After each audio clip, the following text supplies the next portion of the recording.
एक वक्त था जब गाजीपुर में सियासी जंग बसपा बनाम सपा की हुआ करती थी, लेकिन इस बार गाजीपुर में लड़ाई सपा बनाम भाजपा हो गई है। एक तरफ गाजीपुर की मोहम्मदाबाद सीट है तो दूसरी तरफ जहूराबाद सीट पर कांटे की टक्कर है, जहां पर सुभाषपा के राष्ट्रीय अध्यक्ष ओम प्रकाश राजभर विधायक हैं और इस बार भाजपा के खिलाफ सपा के साथ मिलकर ताल ठोक रहे हैं।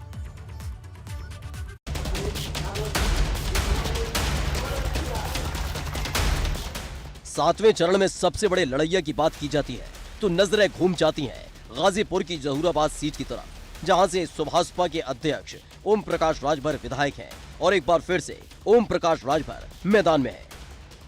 मोहम्मदाबाद सीट पर रसूख कायम रखने की लड़ाई नजर आती है तो वहीं जहूराबाद सीट साख का सवाल बन गई है, जहां से सुभाषपा के राष्ट्रीय अध्यक्ष ओम प्रकाश राजभर खुद मैदान में हैं, जिनको सीधी चुनौती मिल रही है भारतीय जनता पार्टी के प्रत्याशी कालीचरण राजभर से।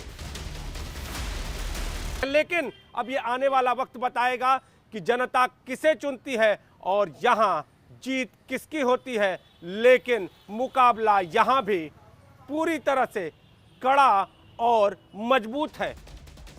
बदले हुए समीकरण में जहूराबाद सीट अहम हो जाती है क्योंकि 2017 में भाजपा के साथ मिलकर सुभाषपा ने चुनाव लड़ा था और ओम प्रकाश राजभर मंत्री भी बने थे, लेकिन एक साल बाद ही सुभाषपा के सुर बदलने लगे थे और फिर राहें अलग हो गई थी। इस बार सपा के साथ मिलकर सुभाषपा चुनाव लड़ रही है। ओम प्रकाश राजभर की वजह से चर्चा में आई जहूराबाद सीट का जातिगत समीकरण इस सीट को और भी अहम बना देता है, क्योंकि यहाँ दलित वोटर्स करीब 75,000, राजभर वोटर्स करीब 67,000 है, यादव वोटर्स करीब 45,000, चौहान वोटर्स करीब 35,000, मुस्लिम वोटर्स करीब 30,000 और ब्राह्मण वोटर्स करीब 15,000 है। फिलहाल गाजीपुर की गलियों में जो सियासी हवाएं चल रही हैं, उसका रुख 7 मार्च को साफ होगा और असल तस्वीर 10 मार्च को साफ होगी कि जहूराबाद की जनता ने किसका किया विजय तिलक। एबीपी गंगा के लिए गाजीपुर से सनुज शर्मा की रिपोर्ट। और चलिए अब बात करते हैं आजमगढ़ की फूलपुर पवई सीट की, जहां एक चेहरे का दबदबा हमेशा राजनीति में देखने को मिला और वो है रमाकांत यादव। किसी भी पार्टी में ये रहे लेकिन उनका रसूख हमेशा बरकरार रहा है। इस बार वो खुद फूलपुर पवई सीट से मैदान में हैं और उनको मिल रही है चुनौती भाजपा प्रत्याशी से।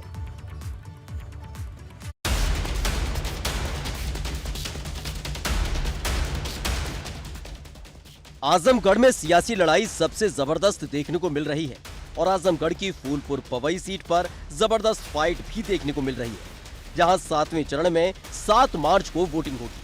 फूलपुर पवई सीट इसलिए भी खास हो जाती है क्योंकि 5 साल पहले जो समीकरण बने थे वो 5 साल बाद फिर इस सीट पर बदल गए और एक बार फिर से भाजपा और समाजवादी पार्टी के बीच कांटे की टक्कर है।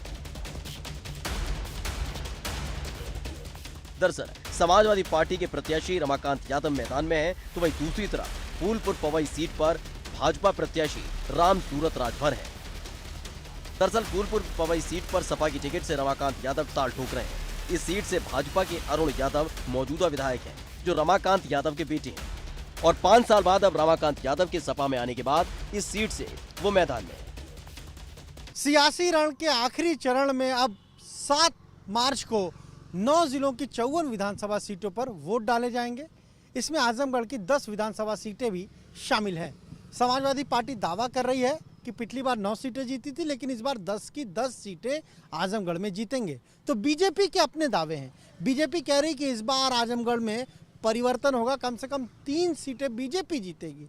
अब अगर हम बात करें सीटों की तो फूलपुर पवई, जहां पर रमाकांत यादव समाजवादी पार्टी के उम्मीदवार हैं, बीजेपी में थे, सांसद बने, फिर टिकट नहीं मिला, नाराज हुए और फिर अगर हम कहें तो समाजवादी पार्टी में चले गए, जहां से आए थे।